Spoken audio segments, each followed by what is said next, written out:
Sam McDowell led the American League in strikeouts, 6 times selected to the All-Star team. Reggie Jackson called him the most complete pitcher he had ever faced. In 1966, Sports Illustrated asked on its cover whether he was faster than Koufax. And yet, Sam McDowell's name is not in the Hall of Fame. He never appeared in a single playoff game. And in the end, every major league team refused to let him set foot in their ballpark. So what really happened to him? Sam McDowell was born on September 21st, 1942, in Pittsburgh, Pennsylvania. He was one of 4 children living packed together in a working-class family 2 blocks from Forbes Field, home of the Pittsburgh Pirates. As a teenager, Sam could walk to a professional baseball stadium, knock on the staff entrance, and throw practice pitches to real professional players, and they let him do it. Because even then, the Pirates wanted to see what his left arm could do. By the time Sam was a senior at Central Catholic High School, he had thrown 40 no-hitters before his 18th birthday. His senior season, 8 wins, 0 earned runs, 152 strikeouts in 63 innings. In 1960, Sam struck out 18 opposing batters and hit a game-winning home run.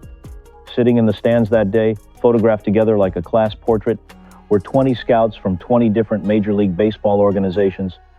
In the end, Cleveland won the bidding at $75,000. Sam McDowell stood 6 feet 5 inches tall, left-handed. Bob Dolgan, the sports writer for the Cleveland Plain Dealer, watched Sam's first spring training appearance and immediately gave him the nickname Sudden Sam. Before his breakthrough, Sam spent 3 years being moved up and down between the minor leagues in Cleveland, unable to locate the strike zone with consistency. In 1964, sent down to Portland once again, he made a decision that changed everything. He later described it this way: "I decided to stop listening to everyone and figure a few things out on my own. I decided I was not going to worry about my lack of control anymore, that I would throw the ball the way I wanted." He went 8-0 at Portland with an ERA of 1.18.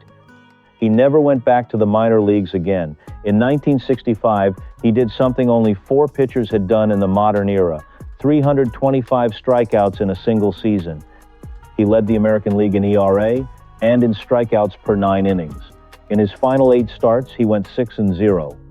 Reggie Jackson faced him and said, "I like Sudden, and I think he has the best fastball, curveball, slider, and changeup I have ever seen.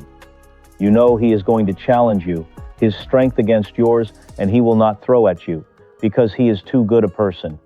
He knows that with his fastball, he could finish you if he ever hit you." The words of someone who understood exactly what he was standing 60 feet away from. The comparisons to Koufax were not flattery. They were a genuine baseball argument. And when Sports Illustrated asked Sam directly about the cover, he answered, "It gives me quite a boost." After all, Koufax is the greatest, and anyone would be thrilled to be mentioned in the same breath. Gracious, measured, the words of a man completely in control of himself. But here is what nobody in the press area could see. After the cameras left, after the journalists finished their stories, Sam McDowell had begun forming a habit. The kind that starts with a single drink and at the time seems like nothing at all. It started with a dinner. Sam pitched a solid game against the White Sox. 2 veteran teammates, Gary Bell and Barry Latman, invited him out to celebrate. Whatever Bell ordered, Sam ordered. Bell ordered a drink. Sam matched him. Bell ordered another. Sam matched that too. Then Bell and Latman went back to the hotel. Sam stayed. He would later describe it simply, "It was the first time I had been drinking, and I did not want to stop." That sentence is the hinge on which his entire career swings. He was not drinking because he was reckless.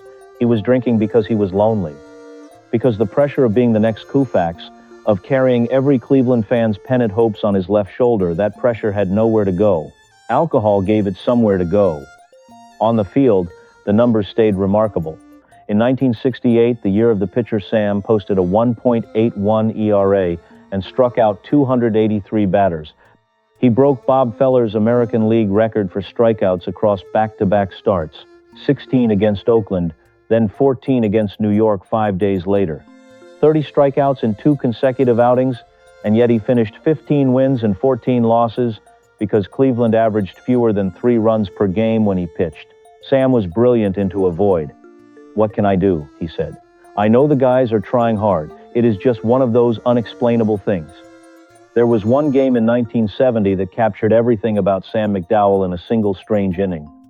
With a lead to protect and the dangerous Frank Howard coming up, manager Alvin Dark moved Sam off the mound to second base, brought in a reliever for that one batter, then brought Sam back to pitch the ninth. Sam crouched at second, caught a low throw on his knees to complete a crucial out, returned to the mound, and struck out the side, 15 strikeouts on the night. Even when the baseball world used him in ways nobody had imagined, Sam found a way to make it work. Off the field, things were becoming very explainable, and none, November 29, 1971. The winter meetings at the Biltmore Hotel in Scottsdale, Arizona, the San Francisco Giants sent 2 players to Cleveland in exchange for Sam McDowell, a light-hitting shortstop named Frank Duffy, and a right-handed pitcher named Gaylord Perry. At the time, that felt like a steep price for a team to pay. Perry was already a good pitcher, 2 20-win seasons, solid ERA, known around the league. Cleveland fans who called into the plain dealer afterward expressed their displeasure with the deal by a ratio of 70% against it. They were not happy to lose Perry. They had no idea. Sam arrived in San Francisco full of promises. "I am going to take them to the pennant," he told reporters. "San Francisco gave up too much for me. I intend to show them they were right." He won his first 5 starts for the Giants. The run support was finally there. For the first time in his career, Sam was pitching for a team that could actually score runs. And then his shoulder gave out.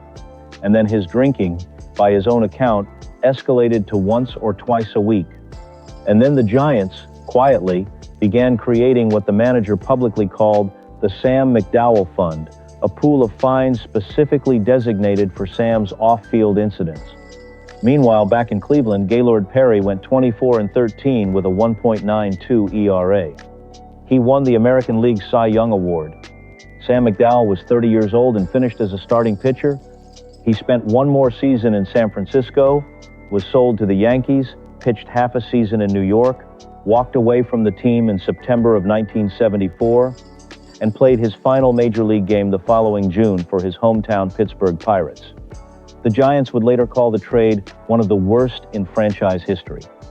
The most gifted left arm in the American League had been consumed not by a hitter, not by injury, not by age, but by something no scouting report ever measures. After baseball, Sam sold insurance. He was good at it. Productive, disciplined at the desk, punctual with clients, reliable on the phone. Nobody in the office would have looked at him and seen anything wrong. That was the part Sam had always been able to manage, the surface, the part people could see. The part underneath was a different matter entirely. His wife, Carol, had already taken their 2 children and left. Every major league club had closed the door on him. All 24 organizations, not one would return a call. The term that circulated quietly through front offices was simple and final: blacklisted. He moved back into his parents' home in Pittsburgh, the same house, the same neighborhood. 2 blocks from Forbes Field, the ballpark where as a teenager he had knocked on the service entrance and thrown batting practice to real professionals because the Pirates wanted to see what his left arm could do. Now he was 37 years old, sleeping in the bedroom where he had grown up, with nothing left to reach for, and no version of the future he could picture clearly. There are people who find rock bottom dramatically, a crash, a confrontation, a single night that announces itself as the turning point. Sam's was quieter.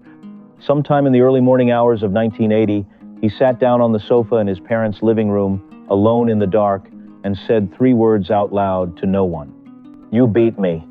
He has told that story many times since, not with shame, with something closer to clarity, the particular calm of a man who has finally stopped arguing with the truth. Because that moment, that specific surrender, was not an ending. It turned out to be the only honest beginning Sam McDowell ever had. His parents did not abandon him. His brothers stayed. They refused to let him lie to himself, which had always been Sam's most dangerous skill, the ability to construct a version of events in which everything was still manageable, still temporary, still about to turn around. They helped him check into a rehabilitation center, 30 days, then more work, then the harder, slower work of understanding why. He later described what those years had felt like from the inside, and the description is worth sitting with. There was a horrendous inner pain, far more devastating than any physical pain. There was the feeling of always being alone, of always being on the outside, of something being wrong and you can never find out what. I honestly thought I was going insane. A horrendous inner pain, worse than any physical pain.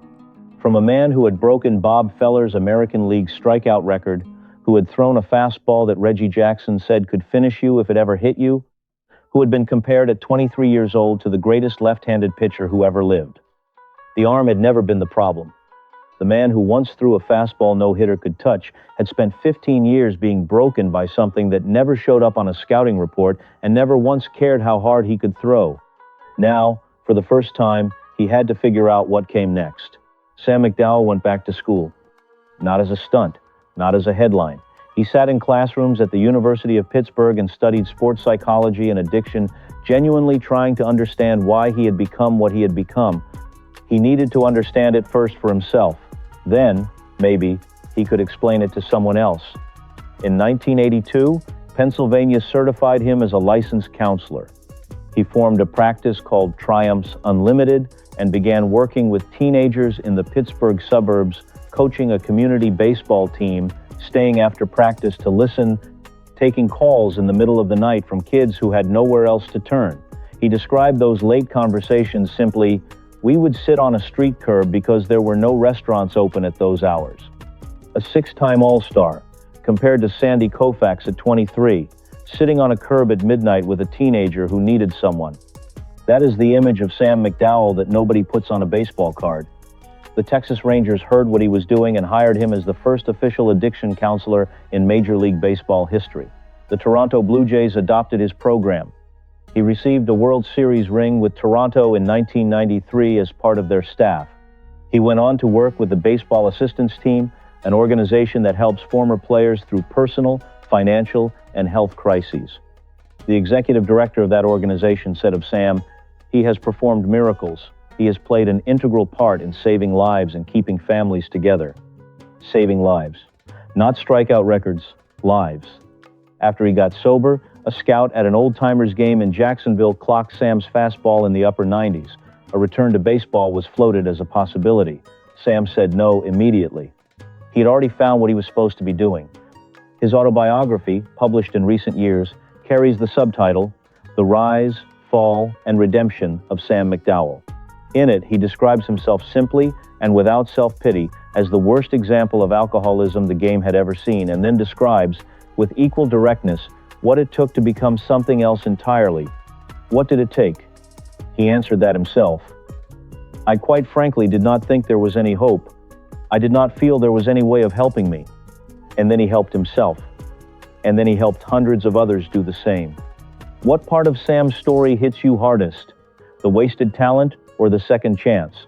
Tell us in the comments, because this next part is going to make you think about that question differently. So what really happened to Sam McDowell? Here is the honest answer. Sam McDowell happened to Sam McDowell. Not in the way that phrase usually means, not as an excuse or a dismissal, but in the most precise, factual sense.